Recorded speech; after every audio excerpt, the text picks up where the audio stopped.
Capítulo 2. Das responsabilidades. Artigo 131. O funcionário responde civil, penal e administrativamente pelo exercício irregular de suas atribuições, sendo as combinações independentes entre si. Artigo 132. O funcionário é responsável por todos os prejuízos que nessa condição causar ao patrimônio do Estado por dolo ou culpa, devidamente apurados. Parágrafo único. Caracteriza-se especialmente a responsabilidade, inciso 1º, pela sonegação de valores e objetos confiados à sua guarda, ou responsabilidade, por não prestar contas ou por não as tomar na forma e no prazo estabelecido nas leis e regulamentos administrativos. Inciso 2º, pelas faltas, danos, avarias e qualquer outro prejuízo que sofrerem os bens e materiais sob sua guarda ou sujeitos a seu exame ou fiscalização. Inciso 3º, pela falta ou inexatidão das necessárias averbações nas notas de despacho ou guias e outros documentos da Receita ou que tenham com eles relação. Inciso 4, por qualquer erro de cálculo ou redução contra a Fazenda Estadual. Artigo 133.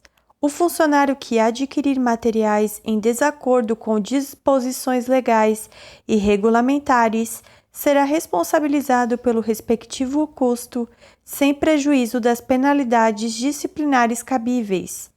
Artigo 134. O pagamento da indenização a que ficar obrigado não exime o funcionário da pena disciplinar em que incorrer. Capítulo 3.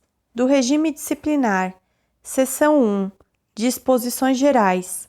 Artigo 135. Constitui infração disciplinar toda a ação ou omissão do funcionário que possa comprometer a dignidade e o decoro da função pública, ferir a disciplina e a hierarquia, prejudicar a eficiência dos serviços públicos ou causar prejuízo de qualquer natureza à administração. Parágrafo único.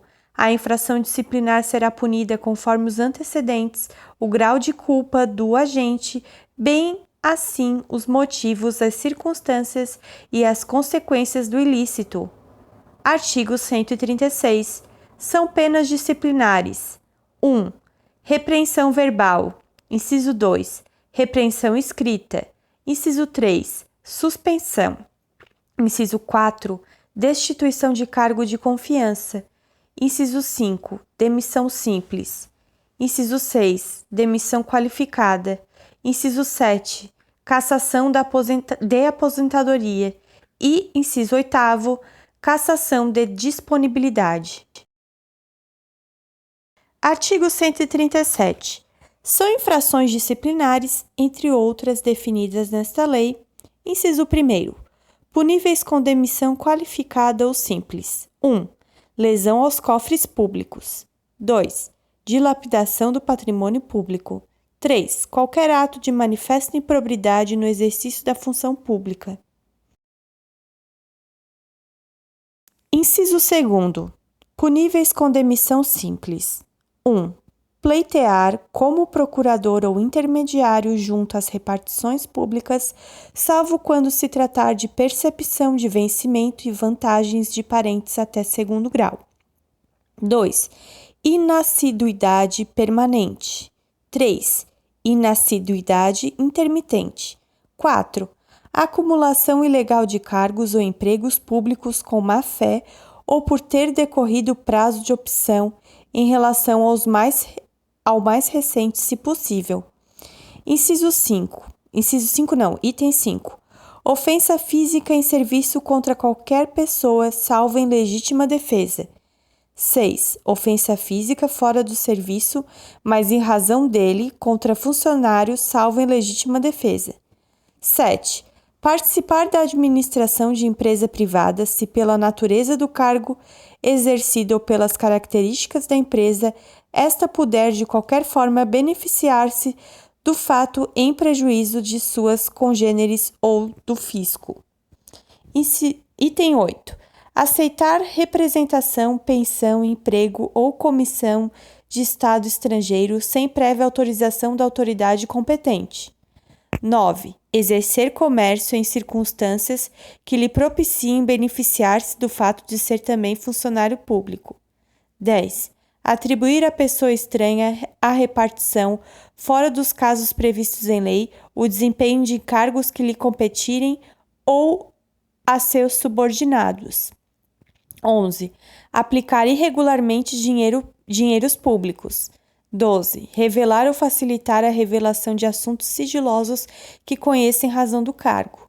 13. Falsificar ou usar documentos que saiba falsificados. 14. Ineficiência desidiosa no exercício das atribuições. Inciso 3º. Puníveis com suspensão até 30 dias. 1. Ofensa moral contra qualquer pessoa no recinto da repartição. 2. Dar causa à instauração de sindicância ou processo disciplinar, imputando a qualquer funcionário infração de que o sabe inocente. 3. Indisciplina ou insubordinação. 4. Inassiduidade. 5. Impontualidade. 6. Faltar à verdade com má-fé no exercício das funções. 7. Obstar o pleno exercício da atividade administrativa vinculada a que esteja sujeito o funcionário. 8. Deixar de cumprir ou de fazer cumprir, na esfera de suas atribuições, as normas legais a que esteja sujeito. 9. Deixar por condescendência de punir subordinado que cometeu infração disciplinar ou, se for o caso, de levar o fato ao conhecimento da autoridade competente. 10. Fazer afirmação falsa, negar ou calar a verdade como testemunha ou perito em processo disciplinar. 11.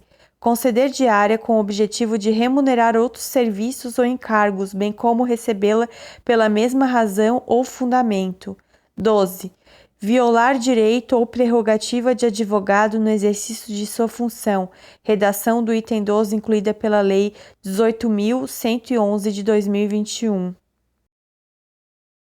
Inciso 4. Puníveis com suspensão até 10 dias. 1. Deixar de atender a. As requisições para defesa da fazenda pública.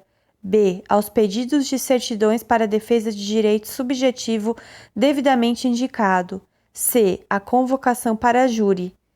2. Retirar sem autorização superior qualquer documento ou objeto da repartição, salvo se em benefício do serviço público. 3. Deixar de atender nos prazos legais, sem justo motivo, sindicância ou processo disciplinar ou negligenciar no cumprimento das obrigações concernentes. 4. Exercer, mesmo fora das horas de expediente, funções em entidades privadas que dependam de qualquer modo de sua repartição. Inciso 5. Puníveis com repreensão. 1. Falta de espírito de cooperação e de solidariedade para com os companheiros de trabalho em assuntos de serviço. 2. Apresentar-se ao serviço sem estar decentemente trajado e em condições satisfatórias de higiene pessoal. Parágrafo único. Considera-se inassiduidade permanente a ausência ao serviço sem justa causa por mais de 30 dias consecutivos e inassiduidade intermitente a ausência ao serviço sem justa causa por 60 dias intercaladamente num período de 12 meses.